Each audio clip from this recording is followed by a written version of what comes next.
नमो त्रैलोक्य करुणाकयथाणम्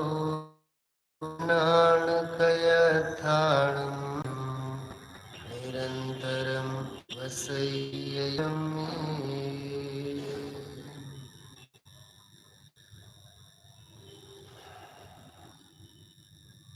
उपदेश सिद्धांत रत्नमाला एक बहुत अपूर्व रचना है। नेमिचंद भंडारी बहुत अच्छे विद्वान हुए हैं। उनके अध्याय का विषय हो उनका कुछ एक प्रकरणों को हम यहाँ लेना चाहेंगे। ये ग्रंथ मूलतः,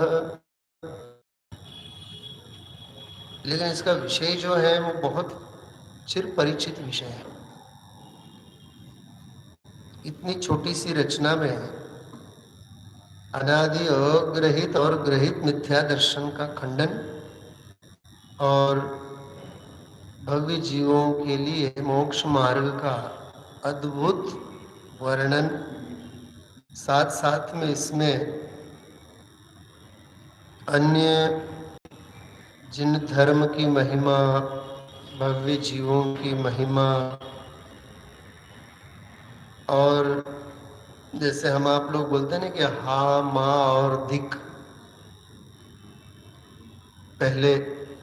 पहला ऐसा काल था कि जीवों को गलत काम करने से केवल हा कह दिया जाता था तो जीव समझ जाते। फिर कालांतर में वह दंड पद्धति माँ में बदल गई, फिर तो धिक में भी बदल गई, फिर ऐसी कहावतें भी उपलब्ध हो गई, लातों के भूत बातों से नहीं मानते। अशोक जी भाई साहब, मुझे तो उस कहावत के बारे में ऐसे विचार आते हैं, जो लातों से भी नहीं मानते हैं वो बातों से तो कैसे मानेंगे। जो लातों के भूत बातों से नहीं मानते हैं, लातों से भी नहीं मानते हैं, वो बातों से तो कहाँ से मानेंगे। और अब तो कुठार कलिकाल, क्या कहना उसके बारे में। ये सब जीवों के परिणामों की विचित्रता की बात है। लेकिन इसमें कई ऐसी गाथाएं हैं जिनमें उन्होंने धिक्कारवाचक विशेष शब्दों का प्रयोग करके जीवों को संबोधित किया। तुम्हारे इस आचरण को धिक्कार हो, तुम्हारे जीवन को धिक्कार हो। ऐसी कई गाथाएं, कई गाथाओं में दुर्लभता के बारे में कहा गया है। जैसे बोधि दुर्लभ भावना होती है, तो बोधि दुर्लभ भावना की स्टाइल में नर पर्याय की दुर्लभता, तत्व की दुर्लभता, उपदेश की दुर्लभता। एक गाथा तो उसमें ऐसी है, इस पंचम काल में भव्य जीवों को आत्म कल्याण का उपदेश देकर के समाधि संलेखना वगैरह मार्ग में लगाने वाले वक्ता की दुर्लभता। ऐसी ऐसी गाथाएं।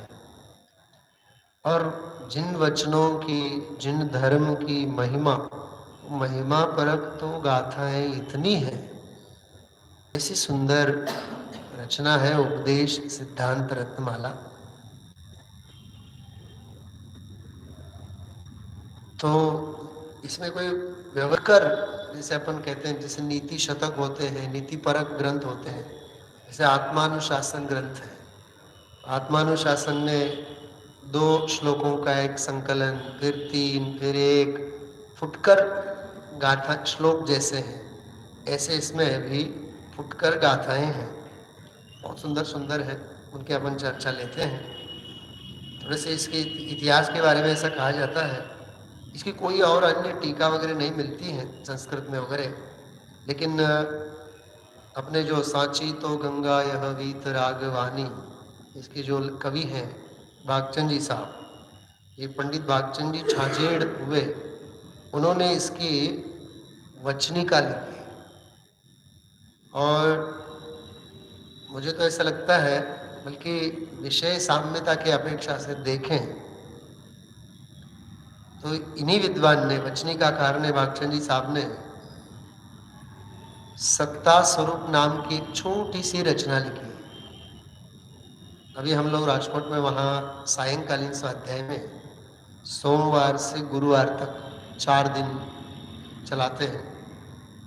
तो शुक्रवार और शनिवार तो आदरणीय बड़े पंडित जी साहब की काव्यमयी रचनाओं के ऊपर ही विशेष स्वाध्याय लेते हैं। तो 4 दिन विगत लगभग 4-5 महीने हो गए, तो चारों दिन सप्ताह के सत्ता स्वरूप के ऊपर ही अभ्यास स्वाध्याय चलता है। उस सत्ता स्वरूप की रचना भी भागचंद जी साहब ने की है। जिस ग्रंथ के ऊपर पूज्य गुरुदेव श्री के प्रवचन है, मूल में भूल, बड़ी अच्छी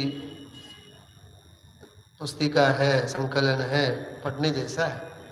उसमें तो अन्य भी बातें हैं, निमित्त और उपादान, उपादान निमित्त के दोहे, उन संकलनों के ऊपर भी प्रवचन सारे उसमें छपे हैं। लेकिन सत्ता स्वरूप के ऊपर के जो व्याख्यान है वो उनमें है, पढ़ने जैसे। मतलब सर्वज्ञ देव की सत्ता, वस्तु स्वभाव की सत्ता, सर्वज्ञ की सत्ता, सर्वज्ञता की सत्ता और सर्वज्ञ कथित वस्तु स्वभाव की सत्ता। सर्वज्ञ का स्वरूप समझ में नहीं आएगा तब तक सर्वज्ञ के द्वारा कहा गया वस्तु स्वरूप, उसका भी स्वरूप समझ में नहीं आएगा। तो सत्ता स्वरूप, उसका जो नाम लिखा है वो कितना अर्थपूर्ण है, इसका हम आप लोग चिंतन मनन कर सकते हैं। तो जरूर ये उपदेश सिद्धांत रत्नमाला का ही दोहन करके उन्होंने सत्ता स्वरूप लिखा होना चाहिए, क्योंकि उसमें सारा वही विषय है। और जिस विषय के मूल स्रोत अन्य भी अपने प्राचीन आर्ष ग्रंथों में तो मिलते ही मिलते हैं, लेकिन डायरेक्ट, क्योंकि इसी ग्रंथ की वचनिकाकार है वो भागचंद जी साहब, इसलिए इस ग्रंथ का बहुत बड़ा योगदान सत्ता स्वरूप की नींव में जरूर रहा है। जब हम उसका स्वाध्याय करते हैं, इनडायरेक्टली उपदेश सिद्धांत रत्नमाला का भी स्वाध्याय सहज हो ही जाता है। लेकिन तुलनात्मक अभ्यास नहीं होने के कारण हमें पता नहीं चलता है कि मूल कहाँ है। थोड़ा बहुत वो एक गवेषणात्मक दृष्टि होवे तो वो अच्छा रहता है। अभ्यास की मस्ती की बात कर रहा हूँ मैं। पूज्य गुरुदेव श्री सोनगढ़ में जब थे, निवास उनका था उस समय, ये इसकी जो मूल प्रति, उसका एक इतिहास है। इसकी जो हस्तलिखित प्रति विदिशा के वहाँ थी, शास्त्र भंडार में, और वहाँ के निवासी थे ब्रह्मचारी संतोष कुमार जी विदिशा के। उस समय की बात है। उन्होंने पूज्य गुरुदेव श्री को अध्ययन के लिए वह प्रति वहाँ से ले जा करके गुरुदेव श्री को दी। गुरुदेव श्री की तबीयत थोड़ी ठीक नहीं थी उन दिनों, तो उन्होंने ब्रह्मचारी हरि भाई जी को ये ग्रंथ सौंपा। गुरुदेव श्री ने कहा कि भाई आप इसको पढ़िए, देखिए इसमें कोई विशेष अंश है, क्योंकि नया पुस्तक अपने हाथ में आया हुआ है। वो हरि भाई को इतनी भा गई कि उन्होंने उसका गुजराती में अनुवाद किया। देखो, मतलब जब वस्तु छू जाती है तो कहाँ से कहाँ मतलब काम कर जाती है। हरि भाई जी ने उसका गुजराती में अनुवाद किया और 1981 में 1981 में गुजराती में इसका अनुवाद होकर के ये वहाँ छप भी गया सोनगढ़ से गुजराती में। और उसके कई सालों बाद, अभी अभी की बात समझो, अभी अभी की बात है, हरि भाई जी ने उसका गुजराती में अनुवाद किया था। उस गुजराती अनुवाद के आधार से देवेंद्र भाई बिजोलिया वालों ने हिंदी में अनुवाद किया जो कि था मूल में, ऐसा मतलब ढूंढारी भाषा में, हिंदी में। खैर कोई बात नहीं, लेकिन अपने पास जो वो रचना उपलब्ध है, अब तो कुनकुन कांड पारमार्थिक ट्रस्ट और अदर भाई साहब ने इन गाथाओं का पद्यानुवाद भी किया है। इनका पद्यानुवाद बड़ा अच्छा स्वादिष्ट पद्यानुवाद किया है, भाववाही। और यहाँ मेरे पास जो इसकी पीडीएफ है अभी, उसमें हिंदी की ही कृति है, और जिनके संकलन संपादन के अंतर्गत आदरणीय ब्रह्मचारी कल्पना बेन जी का पद्यानुवाद साथ में दिया है। तो मेरे सामने अभी जो उपलब्ध है उनके आधार से मैं ये विषय लेना चाहूँगा। एक बहुत बड़ी बात, बहुत प्रसन्नदायक सूचना इसके संदर्भ में, बस मैं वो बात आपसे शेयर करूँगा, प्रस्तुत करूँगा, तो आपको इस ग्रंथ की महिमा आएगी बहुत हृदयपूर्वक। पंडित टोडरमल जी साहब ने मोक्षमा प्रकाशक के अनेक प्रसंगों पर लगभग 9 स्थलों पर 9 गाथाएं इस उपदेश सिद्धांत रत्नमाला की उन्होंने कोट की। तो समझ लीजिए टोडरमल जी साहब को हुए 300 साल हो गए, 3 शतक पूरे हो गए। उससे पहले ये ग्रंथ समाज में प्रचलित था, और टोडरमल जी साहब के अभ्यास में भी ये रचना आई थी। जब उन्होंने 9 बार 9 जगह, इसमें उसका भी उल्लेख है, 5वीं गाथा, 7वीं गाथा, 14वीं, 18वीं, 23वीं, 31वीं, 36, 37 और 93 नंबर की गाथा, इन 9 गाथाओं को उन्होंने विभिन्न स्थलों पर याद किया है। जैसे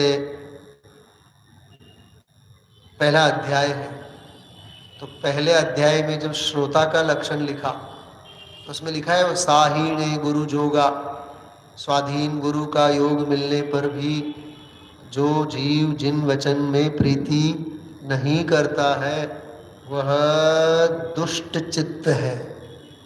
ते दुष्ट चित्ता, ये जो गाथा है श्रोता के समय, स्वाधीन गुरु का योग होने पर भी जो जिन वचन नहीं सुनता है वह दुष्ट चित्त है। नहीं है जिन्हें योग साधर्मी की, गुरु की, वो बात तो समझ में आती है। हाँ, जैसे समझ लीजिए जिन्हें दर्शन के लिए जिन मंदिर न हो तो दर्शन के ही अवसर नहीं है, उनकी बात तो समझ में आती है। लेकिन जिनके लिए दर्शन के अवसर होने पर भी जो दर्शन नहीं करते हैं वे कितने दुर्भाग्यशाली हैं। बराबर इस प्रकार स्वाधीन गुरु का योग होने पर भी जो गुरु वचनों में प्रीति नहीं करते हैं वे दुष्ट चित्त कहलाते हैं, होते हैं। ऐसी गाथाएं 9 जगह 9 गाथाएं उन्होंने कोट की है।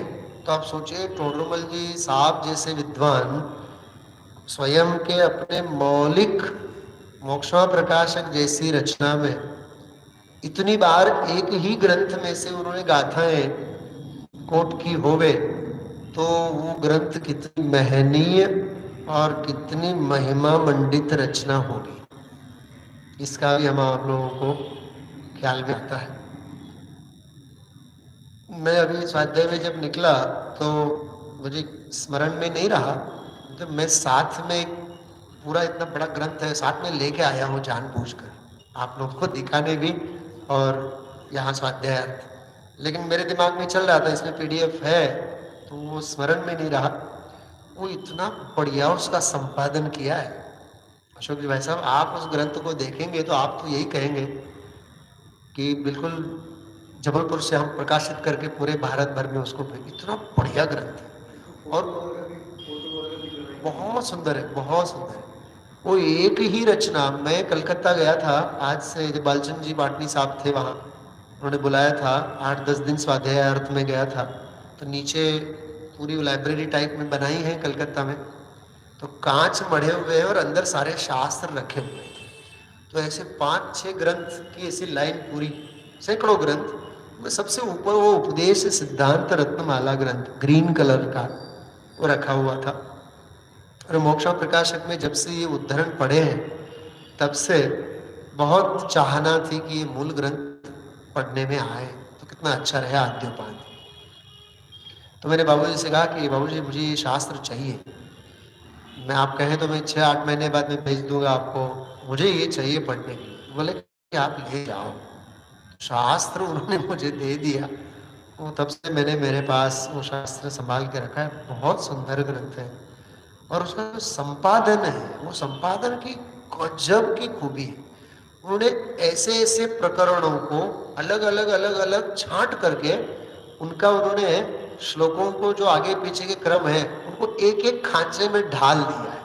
जैसे कुदेव की निंदा, देव की प्रशंसा, मोह की महिमा, ऐसे ऐसे ऐसे विषयों से संबंधित है। साधर्मी वात्सल्य से संबंधित बहुत सुंदर है। मतलब जिन धर्म की महिमा, इतने इतने बढ़िया संकलन है। वो केवल उन एक एक शीर्षक वाले 15, 17, 18 गाथाओं के केवल मूल मूल मूल भी पढ़े जाए ना तो भी अपने को लगे कि क्या विद्वान है, क्या सुंदर उन्होंने रचना की है। बराबर। तो मैं कल तो जरूर लेके, आज ही रात ही मैं लेके आता हूँ, यहीं रखेंगे। उसके आधार से भी हम आप लोग पूरा संकलन समझने जैसा, आत्मसात करने जैसा, पूरा का पूरा उपदेश सिद्धांत रत्नमाला शास्त्र हृदयंगम करने का भाव हम आप लोगों को हो। क्योंकि विगत 7-8-10 सालों में जब भी मैंने उसका स्वयं स्वाध्याय किया, सभा में कई बार कई गाथाओं का, कई प्रकरणों का जैसे गोष्ठियों में वगैरह उसका उल्लेख किया, बहुत सुंदर है, अद्भुत चिंतन है। तो ऐसी यह रचना है। गुरुदेव श्री की प्रेरणा और हरि भाई के द्वारा गुजराती अनुवाद, फिर हम आप लोगों के सामने अनुवाद, ये अपने आप में एक बहुत बड़ी उपलब्धि है। थोड़ा सा इस प्रस्तावना में एक बात लिखी है, देखिए। इस ग्रंथ में देव गुरु धर्म के श्रद्धान का पोषक उपदेश भली प्रकार क्या है, सो यह मोक्ष मार्ग का प्रथम कारण है। क्योंकि सच्चे देव गुरु धर्म की प्रतीति होने से जीवादिक पदार्थों के यथार्थ श्रद्धान ज्ञान आचरण रूप मोक्ष मार्ग की प्राप्ति होती। क्या कहा? देव शास्त्र गुरु के प्रति प्रतीति होगी, देव शास्त्र गुरु के प्रति प्रतीति होगी तो मोक्ष मार्ग समझने के अवसर हमें उपलब्ध होंगे। बिना देव गुरु धर्म के मोक्ष मार्ग से संबंधित अवसर कहाँ है, आप बताइए। फिर मोक्ष मार्ग की प्राप्ति होने के बाद फिर उसमें तत्व निर्णय, तत्व दृष्टि, ये विषय तो फिर आगे आएगा। तो देव गुरु धर्म को समझने के अवसर उपलब्ध होते हैं तो सहज ही आत्म कल्याण के मार्ग में आत्म श्रद्धा, आत्मज्ञान, आत्माचरण, दर्शन ज्ञान चारित्र स्वरूप यह मोक्ष मार्ग व्यवहार से जिसे हम कहते हैं जिनागम में भी, वह मोक्ष मार्ग का वातावरण हम आप लोगों को बना रहता है अपने जीवन। लेकिन वो देव के प्रति, गुरु के प्रति, शास्त्र के प्रति ही श्रद्धा न हो तो फिर अवसर कैसे मिलेंगे इसको समझने के। उनकी उस सत्य की तरफ इन्होंने ध्यान दिलाया है। और जब जीव का कल्याण होता है इसलिए अपना कल्याणकारी जान करके इस शास्त्र का अभ्यास करना योग्य है। ये तो संपादक ने लिखा। इसमें जो 97 नंबर की गाथा है, उस 97 नंबर की गाथा में स्वयं नेमीचंद भंडारी साहब ने जो बात लिखी है वो बहुत मार्मिक है। मैं उनकी भाषा में ही सीधी सीधी हिंदी में इसमें लिखा हुआ है, मैं पढ़ के बताता हूँ, सुनिए आप ध्यान से। कई अधम मिथ्या दृष्टि, क्या उत्कृष्ट भी होते हैं, उसमें भी टॉप लेवल के होती है ना, विराधक कमठ तुल्य। कई अधम मिथ्या दृष्टि इस प्रामाणिक शास्त्र की भी आचरण में निंदा करते हैं। अब देखिए 97वें नंबर की गाथा में जाके लिख रहे हैं, इसका मतलब क्या हुआ, कुछ ऐसी परिस्थितियां जरूर बनी होंगी कि जिनके बारे में, इस शास्त्र आदि के बारे में कोई ऐसी बात चली होगी। तो कहते हैं कि इस प्रामाणिक शास्त्र की भी आचरण में, लिखने में, ग्रंथ आदि की रचना में निंदा करते हैं। सो होय हाय, सो हाय हाय, निंदा करने से जो नरकादिक के दुख होते हैं उनको वे नहीं गिनते। देखिए अधम मिथ्या दृष्टि का ये लक्षण ऑनरेबल जी साहब ने, अपने बनासीदास जी साहब ने जो लिखा है, मिथ्या दृष्टि दुष्ट जो होता है वो ठौर ठौर ठानत बखानत भरमरू, हर बात बात में विवाद खड़ा करेगा, वो सही समझना ही नहीं चाहेगा, विवाद विवाद विवाद विवाद। हम लोग जब जयपुर में पढ़ते थे तो इस वृत्ति वाले जीवों के बारे में कहा जाता था कि जो नरक में से जीव आता है उसकी बुद्धि उल्टी ही चलती है, क्योंकि नरक में कुअवधि के संस्कार लेके आया होता है। भले ही यहाँ जैन कुल में आया हो, माता पिता जैन समाज, मतलब संस्कार समृद्ध परिवार मिला होवे, तब भी न जाने क्रोध के शल्य, मान के शल्य, माया के शल्य, ऐसे विविध शल्यों के कारण धर्म कार्य आदि में भी अंतराय और बाधा ही पहुंचाने में अपनी बढ़ाई बड़प्पन समझता है। असल में पंडित जी साहब जो कहते हैं ना, बड़े पंडित जी साहब, कषायों से आज तक कहीं सुखी हुआ नहीं है, कोई सुखी हुआ नहीं, कहीं भी सुखी हुआ नहीं सकता, हुआ जा नहीं सकता, कोई भी सुखी होता नहीं। कषायों से कभी कोई सुखी होने वाला, कोई सुखी होने वाला नहीं, और कहीं भी नहीं होने वाला है, कभी नहीं होने वाला। द्रव्य क्षेत्र काल भाव, ये सारी बातें बड़ी अच्छी लगती है पंडित साहब की बात। कभी कभार वो अपने व्याख्यानों में उसका उदाहरण देते हैं, तो फूटे घड़े का उदाहरण देते हैं। फूटा घड़ा जबलपुर में भर सकते हैं अपन, राजकोट में भी नहीं भर सकते, सोनगढ़ में भी नहीं भर सकते सिकरसी में भी जाए तो भी वो फूटा घड़ा थोड़ी ना भरा जाएगा। हाँ, फूटा वो फूटा का ही रहेगा। कहने का मतलब ये है कि जो बुद्धि से अंध है वे कहीं भी समझने वाले नहीं है, कहीं भी सुधरने वाले हैं।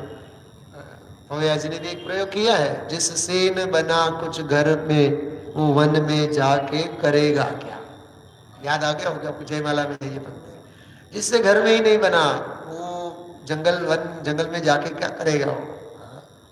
ऐसा है। इसलिए विद्वान को स्वयं को लिखना पड़ा कि हाय हाय, निंदा करने से जो नरकादि के दुख होते हैं उनको तो वे नहीं गिनते। कैसे हैं वे अत्यंत मान और मोह रूपी राजा के द्वारा ठगाए गए। समय सार में भाषा आती है, अन्नाण मोहित मति, वे अज्ञान रूपी मोह से मोहित मति, अज्ञान रूपी मोह से मोहित मति, मतलब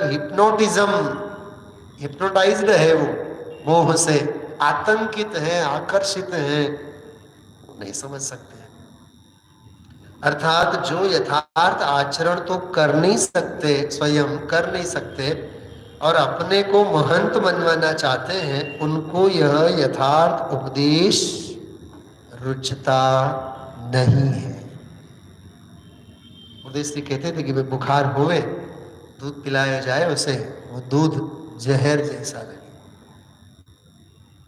स्वस्थ पुरुष को दूध तो अमृत है ही, लेकिन बीमार होवे, बुखार से परेशान होवे, उसे दूध तो जहर लगना ही है उसे। ऐसे ही जो आतंकित है, मोह से ग्रसित है, उसी तत्व की बात नहीं पचेगी। मोह महामद पियो अनादि, भूल आपको भरमद्वादि। इसलिए ये विद्वान को स्वयं को ये बात यहाँ लिखनी पड़ी, कहनी पड़ी। तो ऐसी ऐतिहासिक सारी बातें हैं इस ग्रंथ के बारे में। अब देखिए, मैं आपको अनुक्रमणिका आपके पास है, पीडीएफ कई लोगों ने निकाला है अपने पास। मैं थोड़े से पॉइंट्स आपको बताता हूँ, इसमें से देखिए आप कितनी सुंदर बातें हैं। पहली गाथा तो मंगलाचरण, जो हम आप लोगों ने मंगलाचरण पढ़ा है ना, थोड़ा सा उस मंगलाचरण का ही मैं अर्थ अभी लेता हूँ, फिर मैं अनुक्रमणिका के आधार से सारी चर्चा करूँगा। क्या क्या अपन ने मंगलाचरण पढ़ा था, देखिए। अर्हं देवो सुगुरु शुद्धं धम्मं च पंचणवयारो धन्नाणकयत्थाणं निरंतरं वसैयमि। इतना चित्त प्रसन्न हो जाता है, मन प्रसन्न हो जावे, ऐसी बात यहाँ लिखी। अरहंत देव सुगुरु सुशुद्ध धर्म पंचणवकारे सुकृतार्थ धन्यात्मा के चित्त में नित रहे सर्वत्र। सुकृतार्थ, धन्य ऐसा वह आत्मा जिस आत्मा के चित्त में निरंतर ये रहा करते हैं। कहने का तात्पर्य चार बातें, कौन कौन सी? चार घातियां कर्मों का नाश करके अनंत ज्ञानादि प्राप्त करने वाले अरहंत भगवान देव,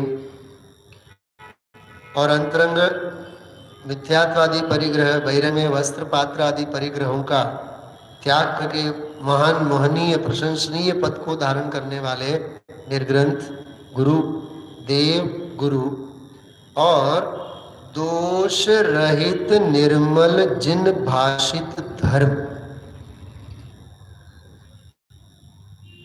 देखिए, देव शास्त्र गुरु की हम आप लोग पूजा करते हैं।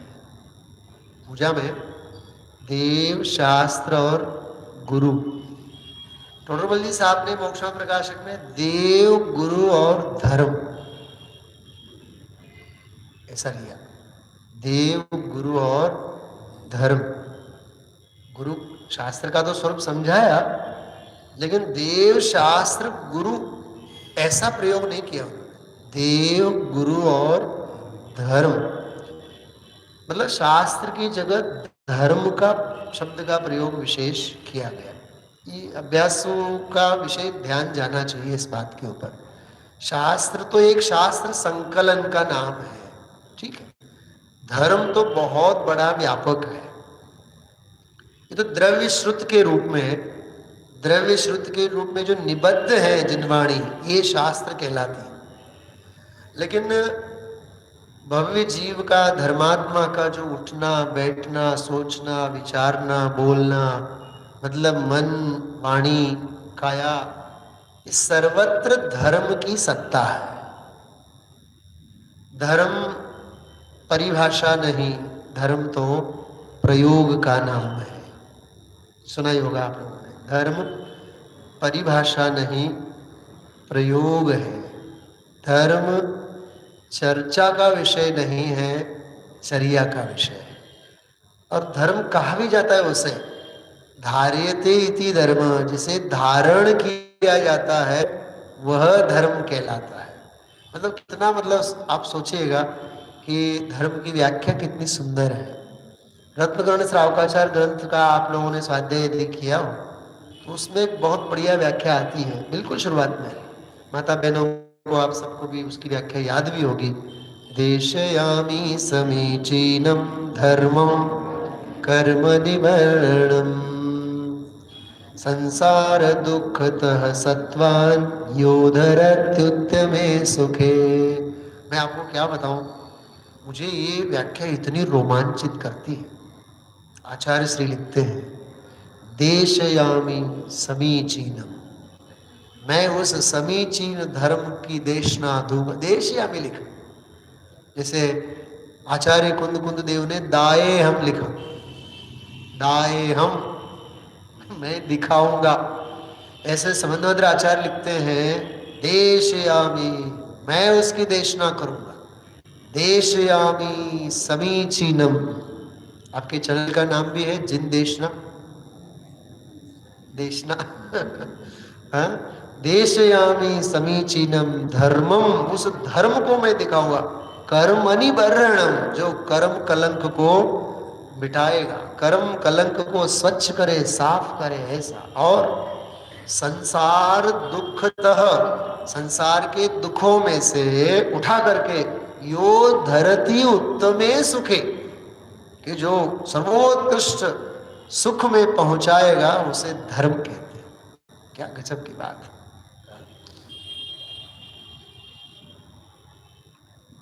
रात्रिकाल के अथवा प्रातः जब भी जैसे भी अनुकूलता बनेगी, पंडित जी साहब की जो एक रचना है, सर्वज्ञ शासन जयवंत वर्त, निर्ग्रंथ शासन, हम लोगों ने उसके ऊपर 4-5 दिन स्वाध्याय लिया था वहाँ। बहुत सुंदर उसकी विभावना, जैसे अपन बोलते हैं कि भाई ये सर्वज्ञ शासन जयवंत वर्ते, निर्ग्रंथ शासन जयवंत वर्ते, कि सर्वज्ञ शासन जयवंत वर्ते। हाथ में झंडा लेकर के गली गली में घूमे अपन, महावीर भगवान की जय, महावीर भगवान की जय, वो तो पाठशाला के बच्चे घूमेंगे, लेकिन हम समझेंगे क्या, उनको भी क्या समझाना है। गली गली में केवल हाथ में झंडा और डंडा लेकर के घूमने भर से जैन धर्म जयवंत वर्तने वाला नहीं।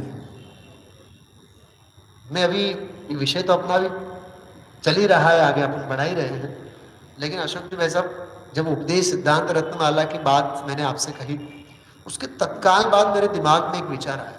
मैंने आपसे कहूं जैनम जयतु शासनम, इस शीर्षक से मध्याह्न में हम स्वाध्याय लेंगे, और मेरे दिमाग में वही रचना थी, बिल्कुल पूरी रचना।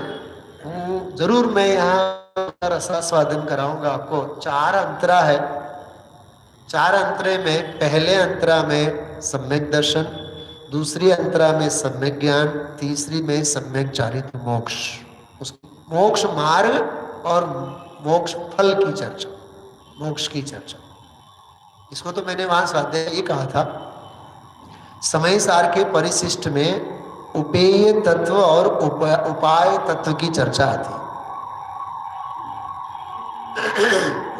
उपेय मतलब प्राप्त करने योग्य मोक्ष, उपेय तत्व, और उपाय तत्व मतलब मार्ग। तो छोटी सी रचना अपने आप में समय सार का परिशिष्ट अधिकार है। उपेय तत्व और उपाय तत्व सारी चर्चा उसमें आ जाती है। ऐसी सुंदर रचना। तो हम आप लोगों के जीवन में इस प्रकार का वांछन, चिंतन, मनन, ये सब भावना के विषय, भावना के विषय जो होते हैं वो भवनाश के विषय होते हैं। जो भावना के विषय होते हैं वे भवनाश के विषय होते हैं। दृढ़ता होती है अंदर में खूब, उसी का वस्तु विचारत ध्यावते, मन पावे विश्राम, रस स्वादत सुख उपजे, अनुभवता को नाम। इसको चरितार्थ हम कर सकते हैं। तो देव, गुरु और धर्म। तो धर्म के बारे में ये लिखा है इसमें कि निर्मल जिन भाषित धर्म, जो नमस्कार मंत्र के अंतर्गत हम आप लोग लिया बोला करते हैं, चत्तारी मंगलम में केवली पन्नतो धम्मो मंगलम, केवली पन्नतो धम्मो लोगुत्तमो, और केवली पन्नतम धम्मम शरणम पवज्जा। तो मंगल के पाठ में भी, उत्तम के पाठ में भी और शरण के पाठ में भी केवली प्रणीत धर्म का उद्घोष हम आप लोग करते हैं। तो वह केवली प्रणीत धर्म जो मंगल है, उत्तम है और शरण लेने योग्य है, वो कैसा हो, उसके बारे में उल्लेख यहाँ किया। देव, गुरु और धर्म और पंच परमेष्टि वाचक जो नमोकार मंत्र है। देखो ये नमोकार मंत्र को अलग से इसने रखा मंगलाचरण। 5 परमेष्टियों की बात है। ये 4 पदार्थ अपना कार्य जिन्होंने कर लिया है, अर्थात उत्तम कृतकृत्य पुरुषों के निरंतर हृदय में निरंतर रहा करता है। कहने का तात्पर्य ये है, भावार्थ की भाषा में कहें, मोक्ष मार्ग की प्राप्ति अरहंत आदि के निमित्त से होती है, इसलिए निकट भव्य जीवों को ही इनके स्वरूप का विचार आता है, अन्य मिथ्या दृष्टियों को इनकी प्राप्ति होना दुर्लभ है। ध्यान गया होगा आप लोगों ने, मैंने क्या पढ़ा अभी, फिर एक बार सुनना आप ध्यान से कि मोक्ष मार्ग की प्राप्ति अरहंत आदि के निमित्त से होती है। मतलब मोक्ष मार्ग के अनन्य साधकतम व्यवहार के रूप में देव शास्त्र गुरु को रखा और ये कहा इसलिए निकट भव्य जीवों को ही इनके स्वरूप का विचार आता है। फिर एक बार आप लोग ध्यान टोरमल जी साहब के श्रोता के स्वरूप की तरफ ले जाइए। भली होनहार है, बस उसको याद करिए, इस प्रकरण की महिमा है। भली होनहार होवे तो ही उस जीव को ऐसे विचार आते हैं, हाँ, मैं कौन हूं, मेरा क्या स्वरूप है, ये चरित्र कैसा बन रहा, क्या वाक्य लिखा है। हाँ, मुझे तो वो पंक्ति इतनी अच्छी लगती है, यह चरित्र कैसा बन रहा है, हाँ, इनका फल क्या आएगा, इत्यादि बातों के समाधान शास्त्र स्वाध्याय से ही जानकर जो अति प्रीतिवंत होकर के शास्त्र अभ्यास में लग जाता है, ऐसा तो नवीन श्रोता का, नवीन श्रोता, विशेष श्रोता में तो और गजब की क्वालिटियां लिखी, उसमें तो मुझे, मैं बताता हूँ सच में आपको, पूरा हृदय खोल के रख दिया कि नाना प्रकार के शास्त्रों के पढ़ने से जिनकी बुद्धि निर्मल हुई, बस 40 साल हो गए, 50 साल हो गए, 70 साल हो गए, 80 साल हो गए, शास्त्र स्वाध्याय का ये फल होना चाहिए, बुद्धि निर्मल होनी चाहिए।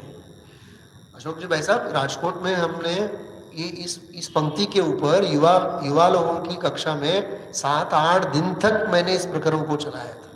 अरे उसमें निश्चय के संदर्भ में, व्यवहार के संदर्भ में, क्रमबद्ध पर्याय के संदर्भ में 50 साल जिसने सुना होवे उसकी बुद्धि इतनी खुली होती है, निर्मल निर्मल निर्मल निर्मल होती है, उसको कहीं उसमें समस्या नहीं दिखती। क्योंकि जिनवाणी में कहीं समस्या है ही नहीं। जिनागम पढ़ो तो सिवाय समाधान के जिनवाणी में कुछ भी नहीं है। दवा की दुकान में क्या है, दवा की दुकान में जहर थोड़ी ना, दवा की दुकान में तो दवा ही है ना। ऐसे माँ जिनवाणी के पास तो सिवाय समाधान के कुछ और है नहीं। हाँ, लेकिन उस दृष्टि से माँ जिनवाणी तेरो नाम सारे जग में धन्य है, तेरी उतारे आरती माँ तेरो नाम धन्य है। इस जिनवाणी की गंगोत्री के आप सभी रहीवासी हैं। सुनने से संसार का रस शिथिल हो, गुनने से गायक का मंगल मिलन हो, तुझको नमन है, तुझको नमन है, तेरो नाम धन्य। माँ जिनवाणी तेरो नाम सारे जग में। ऐसा है, अवगाहन होनी चाहिए जिनवाणी का, बहुत गहन अवगाहन होना चाहिए। मुझे तो लगता है कि ये जो आगे सारी दूसरी जो गाथा है, उस दूसरी गाथा में बात लिखी इसमें कि जई न कुणसी तवै अरणम, तुम तपाचरण नहीं कर सकते हो, न पढ़सी, यदि तुम शास्त्र पढ़ नहीं पाते हो, न गुणसी, तुम गुण नहीं सकते हो, गुणने से, अभी पढ़ा ना अपन ने, तो गुण नहीं सकते हो, कोई बात नहीं। कहते हैं ददासी नो दानम, तू दान नहीं दे सकता है, ता इत्यम न सक्किसी, जो तू इतना नहीं कर सकता है, जम देवो एक अरहंतो, एक अरहंत भगवान के प्रति तू भक्ति तो कर। क्या लिखा है ना, गजब का होश उड़ाने वाला है कि नहीं। हाँ, नहीं कर सको यदि दान अध्ययन मनन तप तो कुछ नहीं, कोई बात नहीं, इतना तू कर नहीं सकता है, कोई बात नहीं, पर करो श्रद्धा देव जिनवर, मात्र यह सब फल मही। कौंडेश वाला पढ़ तो सकता नहीं था, पढ़ा भी नहीं सकता था, आज हम जैसे लोग हाथ में शास्त्र आ जाए तो प्रवचन करने लग जाए। कौंडेज क्या करता? पूरा पेड़ जल रहा है, लेकिन जंगल जल उठा है, लेकिन इस पेड़ का तना सुरक्षित है। यह कोई अलौकिक वस्तु होनी चाहिए और कोई अलौकिक पुरुष को ही प्रदान करना चाहिए। आप सोचिएगा, केवल उसकी महिमा और अलौकिकता का भी भावभाषण हुआ उस जीव को। कैसा उस जीव ने पुण्य बांधा, 84 जैसे पहाड़ों का प्रणेता बन गया। समझ गए मैं क्या कह रहा हूं मैं आपको? हाँ, ये है, इसकी महिमा होती है। वे पढ़ नहीं सकते हो, कोई बात नहीं, समझा नहीं सकते हो, दान नहीं दे सकते हो, लेकिन श्रद्धा तो रखो। तो वो जैसे शास्त्र की श्रद्धा, ऐसे ये इसकी श्रद्धा। 8वीं गाथा समय सार पढ़िए आप, क्या होती है श्रद्धा। स्वस्ति शब्द का अर्थ समझ में नहीं आया कि तुम्हारा परम कल्याण हो, लेकिन मेंढे की भांति आंखें टकटकी लगा करके देखने लगा। मैं आपको सच बताता हूं, और अर्थ जब समझ में आया तो उसकी आंखों में से अश्रु की धारा निकलने। ऐसा आनंद जब आता है ना, ऐसा होता है आनंद। महिमा महिमा महिमा महिमा, ऐसी बात है। तो तुम कर नहीं सको, जम न सकई, नियम सार की गाथा ही है, बिल्कुल नियम सार की गाथा का अनुवाद है। जो शक्य हो वह करो और अशक्य की श्रद्धा करो, श्रद्धा नहीं सम्यक है, वो वाली बात है। इस रूप से हम आप लोगों ने ये थोड़ी सी दूसरी गाथा के आधार से, अब वो जो मूल ग्रंथ के आधार से जो मैंने बात कही, आप लोग, जो आप लोगों को थोड़ी सी होवे हैबिट अच्छी, हम तो वहाँ राजकोट में प्रायः मैं इस बात का आग्रह रखा करता हूँ, डायरी और पेन लेकर के बैठो आप। तो क्या है कि थोड़ा सा आप लिखेंगे ना अपने पास कक्षा के टाइप में, लेकिन जैसे बताते जाएंगे लिखेंगे तो बहुत आनंद आएगा आपको। इसका हृदय और अपन लोग खोलेंगे। 3 ही कक्षा चलेगी मध्याह्न में, लेकिन 3 कक्षाओं में लगभग 150-60 सारे श्लोकों को 20, 25, 15, 20 जितनी भी चलेंगी, उनके आधार से हम आप लोग विषय को यहाँ खोलने का प्रयत्न करेंगे। अभी का समय हो गया है, मैं विराम लेता हूँ।